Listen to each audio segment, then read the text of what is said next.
വചനം 48. വാക്കർത്ഥം: ഫസ്ബിർ, ആകയാൽ നീ ക്ഷമിക്കുക, ലിഹുക്മി റബ്ബിക, നിന്റെ റബ്ബിൻ്റെ വിധിക്ക്, വലാ തകുൻ, നീ ആകുകയും അരുത്, കസ്വാഹിബിൽ ഹൂതി, മത്സ്യത്തിൻ്റെ ആളെപ്പോലെ, ഇദ് നാദ, അദ്ദേഹം വിളിച്ചപ്പോൾ, വഹുവ, അദ്ദേഹം ആയിക്കൊണ്ട്, മക്ലൂം, കോപം നിറഞ്ഞവൻ അല്ലെങ്കിൽ വ്യസനം നിറഞ്ഞവൻ. فاصبر لحكم ربك ولا تكن كصاحب الحوت إذ نادى وهو مكظوم. അതുകൊണ്ട് നബിയെ, നീ നിന്റെ റബ്ബിൻ്റെ വിധിക്ക് ക്ഷമിച്ചുകൊള്ളുക, നീ ആ മത്സ്യത്തിൻ്റെ ആളെപ്പോലെ ആയിരിക്കരുത്. അതായത് അദ്ദേഹം വ്യസനം അഥവാ കോപം നിറഞ്ഞവനായ നിലയിൽ വിളിച്ചു പ്രാർത്ഥിച്ച സന്ദർഭം.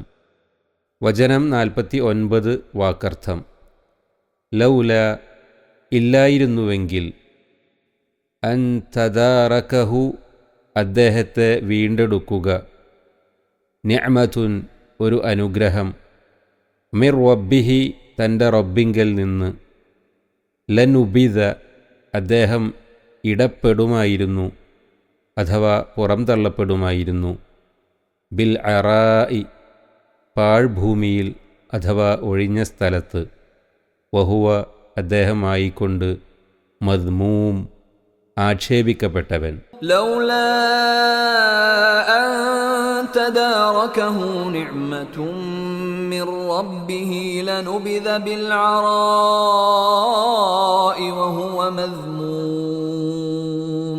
തൻ്റെ രക്ഷിതാവിങ്കൽ നിന്നുള്ള ഒരു മഹത്തായ അനുഗ്രഹം അദ്ദേഹത്തെ വീണ്ടെടുക്കുകയുണ്ടായിട്ടില്ലായിരുന്നുവെങ്കിൽ അദ്ദേഹം ആ പാഴ്ഭൂമിയിൽ ആക്ഷേപിക്കപ്പെട്ടവനായിക്കൊണ്ട് പുറന്തള്ളപ്പെടുമായിരുന്നു. വചനം 50.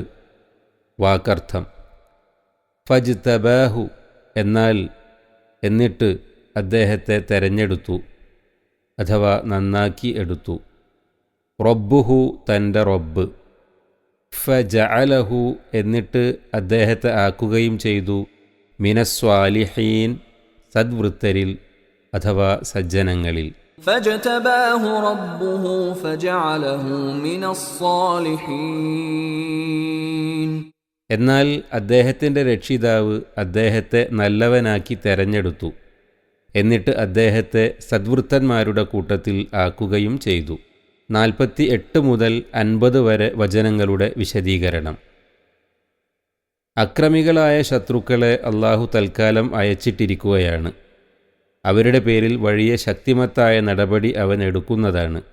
അതുവരെ ക്ഷമിച്ചിരിക്കണം എന്ന് നബി സല്ലല്ലാഹു അലൈഹി വസല്ലമയോട് ഉപദേശിക്കുന്നതോടൊപ്പം ഈ വിഷയത്തിൽ യൂനുസ് നബി അലൈഹിസ്സലാം ചെയ്തതുപോലെ ചെയ്യരുതെന്നുകൂടി തിരുമേനിയെ അള്ളാഹു ഉപദേശിക്കുന്നു.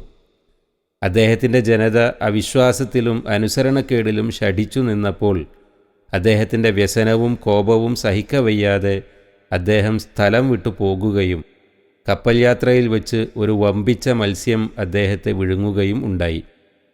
മത്സ്യത്തിൻ്റെ വയറ്റിൽ വെച്ച് അദ്ദേഹം ഖേദിച്ചു മടങ്ങുകയും അള്ളാഹുവിനോട് പ്രാർത്ഥിക്കുകയും ചെയ്തു. അനന്തരം മത്സ്യം അദ്ദേഹത്തെ സമുദ്രതീരത്തുള്ള ഒരൊഴിഞ്ഞ സ്ഥലത്ത് പുറന്തള്ളി. അദ്ദേഹം അങ്ങേയറ്റം അവശനായിട്ടുണ്ടെന്ന് പറയേണ്ടതില്ലല്ലോ. അവിടെ അദ്ദേഹത്തിൻ്റെ ആരോഗ്യം വീണ്ടു കിട്ടുമാറുള്ള സൗകര്യങ്ങൾ ഉണ്ടാക്കിക്കൊടുത്ത് അള്ളാഹു അദ്ദേഹത്തെ രക്ഷിച്ചു. വീണ്ടും ജനങ്ങളിൽ ചെന്ന് ദിവ്യദൗത്യ പ്രബോധനം തുടരുവാൻ അള്ളാഹു അദ്ദേഹത്തെ നിയോഗിക്കുകയും ചെയ്തു. ഇങ്ങനെ ജനങ്ങളുടെ നിഷേധത്തിൽ അക്ഷമയും നിരാശയും ഉണ്ടാകരുതെന്ന് നബി സല്ലല്ലാഹു അലൈഹി വസല്ലമയെ ഉപദേശിക്കുകയാണ്. യൂനുസ് അലൈഹിസ്സലാമിൻ്റെ ഈ സംഭവത്തെപ്പറ്റി സൂറത്ത് അംബിയാ 87-88 വചനങ്ങളിൽ വിവരിച്ചിരിക്കുന്നു. ഇവിടെ കൂടുതൽ വിവരിക്കുന്നില്ല.